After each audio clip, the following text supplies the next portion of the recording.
여러분 안녕하십니까? 다산에듀 강사 권동성입니다. 2023년 4회 전기 공사기사, 전기 응용 및 공사 재료에서는 어떠한 문제가 출제되었는지 지금부터 보시겠습니다. 자, 우리 1번부터 바로 보면요. 이종 절연물의 최고 허용 온도에 대해서 물어봤습니다. 우리 절연물의 종류에는 크게 7가지가 있게 되죠. 자, Y, A, E, B, F, H, C가 있게 됩니다. 그렇죠? 그 중에서 이 이종 절연물의 최고 허용 온도는 120도씨입니다. 130도씨는 이제 B죠, B. 그래서 어쨌든 이 문제에 대한 정답은 120도씨를 골라주면 되기 때문에 1번 130, 2번 120, 3번 90, 4번 105도씨에서 우리 정답은 2번으로 골라줄 수가 있게 되는 것입니다. 자, 이어서 2번을 보겠습니다. 2번 문제 보시면 전동기의 기계적 제동으로 옳은 것은 이라고 했어요. 자, 1번 전동기의 단자 접속을 변경하여 회전 반대 방향으로 토크를 주어서 제동하는 방법. 회전 반대 방향으로 토크를 주는 거 우리 역전 제동 또는 역상 제동이라고 부르게 되었습니다. 그래서 1번은 아니고요. 2번 보시면 발생하는 전력을 선로 측으로 반환한대요. 전원 쪽으로 다시 이 발생할 때 제동 시 발생하는 전력을 다시 반환하는 거. 이거는 회생 제동이라고 보시면 되겠죠. 자, 3번 보시면 발생하는 전력을 저항해서 열로서 소비하는 제동 방식은 우리가 발전 제동이라고 했습니다. 그렇죠? 그래서 4번 보시면 전자력을 이용하여 가압함으로써 발생하는 마찰력에 의해 제동하는 방법이라고 했습니다. 즉 전자력으로 인해서 직접 이제 기계적으로 제동하는 방식이죠. 우리 1번, 2번, 3번은 전기적인 제동 방식이라면 4번은 기계적인 제동 방식이 되겠습니다. 따라서 정답은 4번이라고 보시면 되겠습니다. 자, 3번 보시면은 1kW 전열기를 사용하여 5리터의 물 20도씨에서 90도씨로 올리는데 30분이 걸렸다고 합니다. 자, 이때 전열기의 효율은 약 몇 %인지를 물어봤죠. 자, 우리 전열기의 효율 공식을 그대로 한번 표현을 해보면요. 2타는 전열기의 효율은 M, 그 다음에 C, 그리고 T2-T1이 되겠죠. 온도의 변화량이 되겠습니다. 자, 그리고 분모에는 무엇이 위치합니까? 860에 PT로서 정리가 되죠. 그 다음에 PT는 이제 전력량이 되는 것이죠. 자, 이거에다가 퍼센테이지로 물어봤기 때문에 100을 곱해 주어야지만 퍼센테이지로 구할 수가 있게 되겠습니다. 그래서 우리가 이 식을 이용해서 한번 계산을 해보면 M은 뭐냐면 물의 양이에요. 5리터라고 했고, 그 다음에 C는 물의 비열입니다. 비열은 1이에요. 그 다음에 온도의 변화량인데 90도씨까지 올리는 거잖아요. 처음에 초기 온도가 몇 도씨였죠? 20도씨였습니다. 그래서 90-20이 됩니다. 자, 그 다음에 860pt죠. 860에다가 몇 킬로와트? 1킬로와트. 그리고 t가 시간인데 기본 단위가 hour입니다. hour. 근데 문제에서 무엇으로 주어졌냐면 30분으로 주어졌어요. 그러면은 1시간에 60분이니까 30분은 0.5시간이 됩니다. 그래서 여기다가 0.5를 대입을 해주셔야 돼요. 그 다음에 이제 효율이니까 100%를 곱해주겠죠. 자, 이것을 계산하면은 81.4%가 나오게 됩니다. 그런데 문제의 선지를 보면 약 몇 %인가라고 했고 1번 70, 2번 78, 3번 81, 4번 93으로 되어 있어요. 그러니까 가장 가까운 값인 몇 번을 정답으로 골라주시면 되는 거예요. 3번을 정답으로 골라주시면 되는 것입니다. 자, 이어서 4번 보겠습니다. 저항 용접에 속하는 것은 이라고 했습니다. 우리 저항 용접에는 크게 두 가지로 분류가 되죠. 첫 번째는 겹치기 용접이고요. 두 번째는 맞대기 용접입니다. 겹치기 용접도 또 세 가지로 나뉘어지게 되는데 첫 번째는 점 용접, 일명 스폿 용접이라고 하는 것, 두 번째는 심 용접이 있고요. 세 번째는 프로젝션 용접이라고 해서 일명 돌기 용접이 되겠습니다. 자, 맞대기 용접은 우리 업셋 용접이 있었고요. 그리고 플래시, 불꽃 용접이 있겠습니다. 그래서 이렇게 5가지가 있게 되는데 그러면 저항 용접에 속하는 것을 물어봤을 때 이 5가지 중에 하나를 골라주시면 되는 것이죠. 자, 1번 보시면 TIG 용접이라고 되어 있는데 이거는 불활성 가스 용접이라고 해서 아르곤 가스를 이용한 가스 용접의 한 부분입니다. 그 다음에 탄소 아크 용접은 아크 용접의 예고요. 유니온 멜트 용접은 이제 서브머지드 용접이라고 해서 이제 아크가 용재 속에 잠겨 있다라고 해서 이렇게 표현을 하게 되는데 이거는 자동 아크 용접이라고 보시면 됩니다. 따라서 4번에 대한 정답은 바로 이제 4번 보기를 보시면 프로젝션 용접이라고 되어 있죠. 그렇기 때문에 이거는 저항 용접의 일부분이구나. 그렇기 때문에 4번의 문제의 정답은 4번이 되겠습니다. 이어서 5번 보겠습니다. 자기 소호 기능이 가장 좋은 소자에 대해서 물어봤는데요. 자, 1번 GTO라고 되어 있습니다. GTO는 게이트 턴 오프 사이리스터라고 부르게 되는데 결국에 이 게이트 전류의 방향에 의해 턴 온 또는 턴 오프를 할 수 있는 자기 소호 기능을 갖고 있는 소자를 우리가 GTO라고 부르게 됩니다. 그렇기 때문에 5번에 대한 정답은 1번이 되겠고요. 자, 2번 보시면 SCR이라고 있는데 이거는 단방향 3단자 사이리스터 정류 기능을 갖는 소자가 되겠고 3번의 다이악이라고 하는 것은 극성이 없는 양방향 2단자 사이리스터가 되겠습니다. 이거는 우리 트리거 펄스를 얻는 데 사용이 돼요. 자, 그다음에 4번에 있는 트라이악은 양방향 3단자 사이리스터로서 우리 위상 제어에 보통 사용이 되는 것입니다. 그래서 어쨌든 5번에 대한 정답은 1번이 되는 거예요.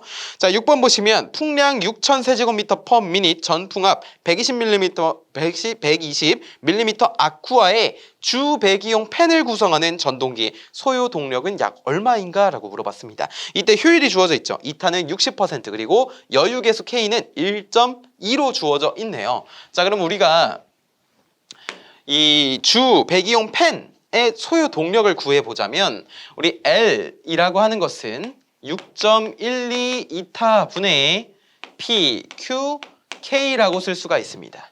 자, 여기서요 이 L이라고 하는 거는 소요 동력인데 기본 단위가 와트입니다.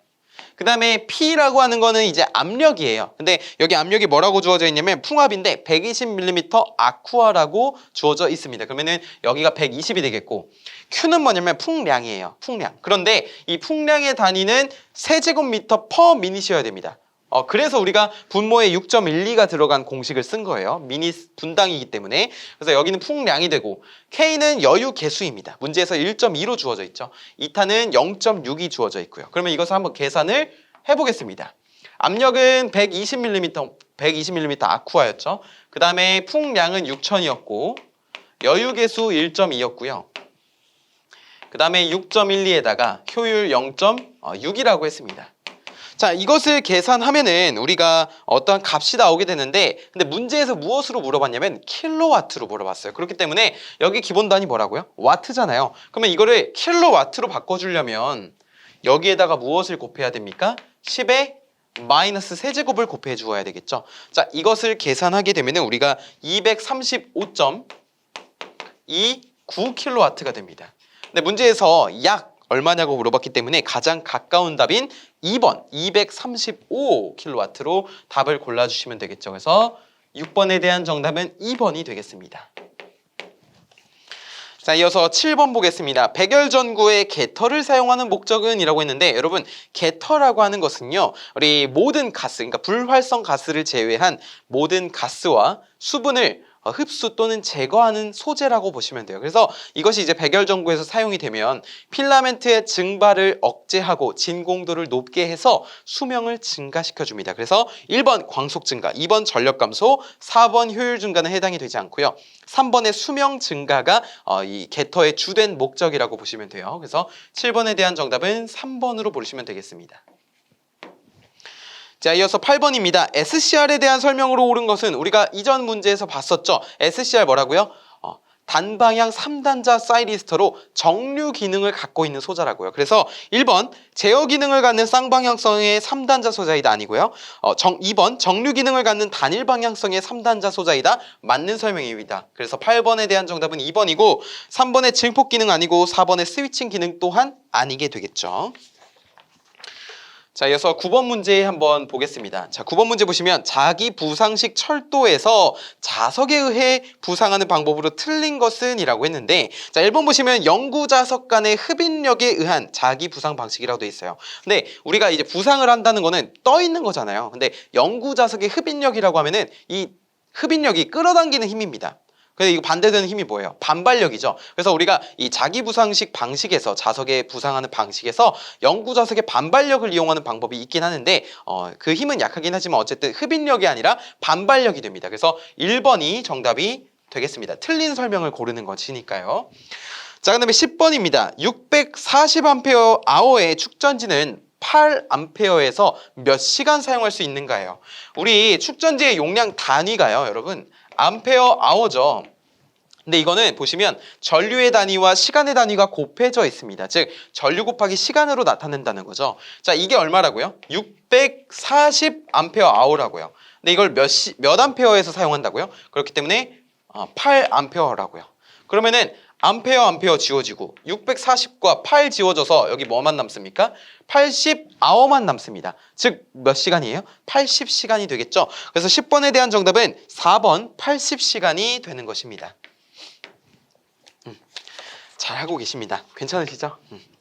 자, 11번 보시면 가공전선로의 지지물에 취급자가 오르고 내리는데 사용하는 발판의 볼트 등은 지표상 몇 미터 미만의 시설에서는 안 되는가라고 했는데, 자, 이 문제는 자주 보셨을 수도 있습니다. 자, KC 331.4에 우리 철탑 오름 및 전주 오름 방지에 대한 항에 따르면 이 발판 볼트 등은 지표상 1.8m 미만의 시설하면은 안 된다고 KC의 규정이 되어 있습니다. 그렇기 때문에 1번 1.8, 2번 2.5, 3번 3.0, 4번 2.0 이거 다 이 4개 선지 중에서 정답은 1번 1.8m가 되겠죠. 자, 그래서 11번에 대한 정답은 1번이 되겠습니다.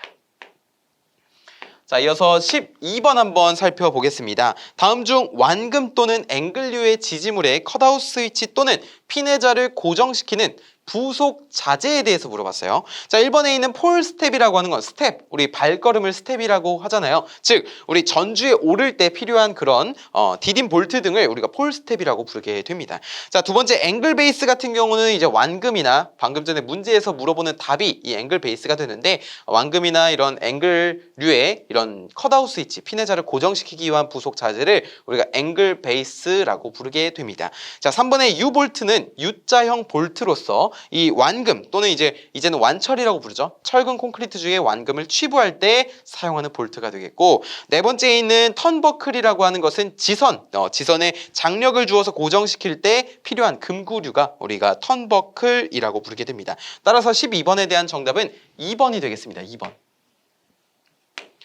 자, 이어서 13번 한번 보겠습니다. 13번 보시면 다음 중 부하 전류를 개폐할 수 없는 것은? 이라고 했어요. 부하 전류를 개폐할 수 없는 거. 자, 우리 단로기 있잖아요. 단로기와 차단기의 큰 차이점은 무엇일까요? 차단기는 고장 전류를 차단할 수가 있고요. 부하 전류도 개폐할 수 있습니다. 그쵸? 그리고 단로기는 뭐냐면 고장 전류 차단할 수 없고요. 부하 전류 개폐도 안 됩니다. 그러면 어느 때 사용하는 거예요?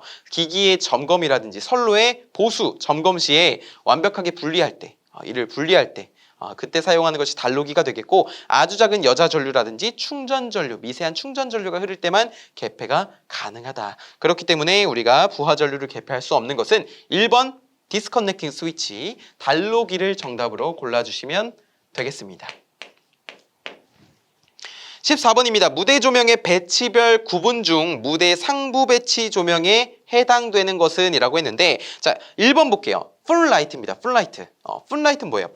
발이죠. 즉 객석 쪽의 무대의 그 끝부분 있죠. 그러니까 무대 끝부분인데 객석 쪽. 거기서 이 배우들 발 쪽에 하단을 비춰서 그림자를 제거하는 조명을 우리가 풀라이트라고 부르게 됩니다. 자, 2번에 있는 타워라이트라고 하는 거는 무대 측면의 조명이 되겠는데요. 측면에서 이 중앙에 있는 배우들을 향해서 비추는 조명을 타워라이트라고 부르게 돼요.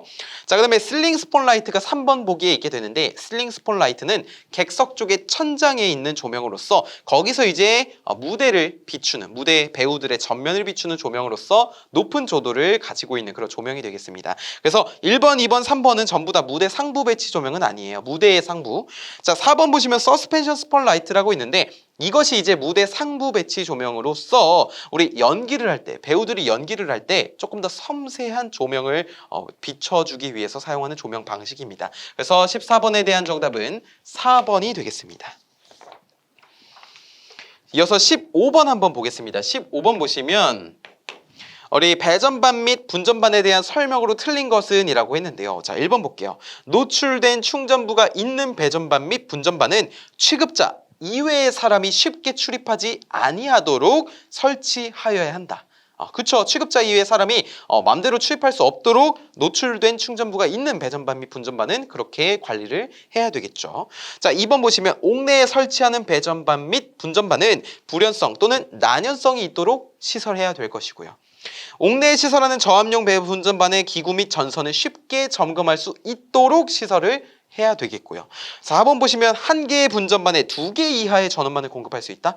한 개의 분전반에는 1회선의 간선, 즉 한 가지의 전원만 취급을 해줘야 됩니다. 자, 이러한 사항은 어디 나와 있냐면요. KC 232.84항에 나와 있습니다. 그래서 4번이 정답이 되겠습니다. 틀린 설명은 2개 이하의 전원은 아니죠. 한 가지만이에요.